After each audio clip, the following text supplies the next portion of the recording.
એક શેઠ ઘણા પૈસાદાર યુવાન પુત્ર વૈભવ અને લાડમાં ઉછરેલો. શેઠને વિચાર આવ્યો કે આ બગડી જશે, તેને કંઈ પાઠ ભણાવવો જોઈએ.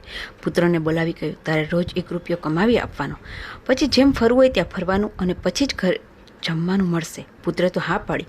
પુત્રે યુક્તિ વાપરી. મામાને ઘેર ગયો, 1 રૂપિયો ઉછીનો માંગ્યો. ઘેર આવીને પિતાને રૂપિયો આપ્યો. પિતાએ કહ્યું, બહાર કચરાના ઢગલામાં નાખી આવો, પછી હાથ પગ ધોઈ જમવા બેસી જા. પુત્રે તેમ કર્યું.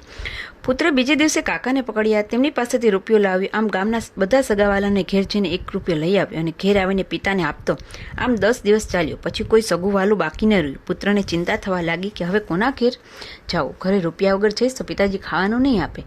કોઈ ધંધો કામ ન મળ્યું. છેવટે સ્ટેશન પર ગયો અને પોટલા ઉચક્યા અને રૂપિયો કમાયો. મેલા થયેલા કપડાં ઘરે આવ્યા. પિતાને રૂપિયો આપ્યો. પિતાએ કહ્યું, કચરાના ઢગલામાં નાખી દે. કેમ કચરાના ઢગલામાં નાખી દેવાનો? મફત આવ્યો છે, મહેનત કરીને લાવ્યો છું. અત્યાર સુધી રૂપિયા આવતા હતા તે બધા મહેનત વગરના આવતા હતા. અત્યાર સુધી બાપાની મિલકત જેમ ફાવે તે ઉડાવતા હતા, તે મહેનત વગરના હતા.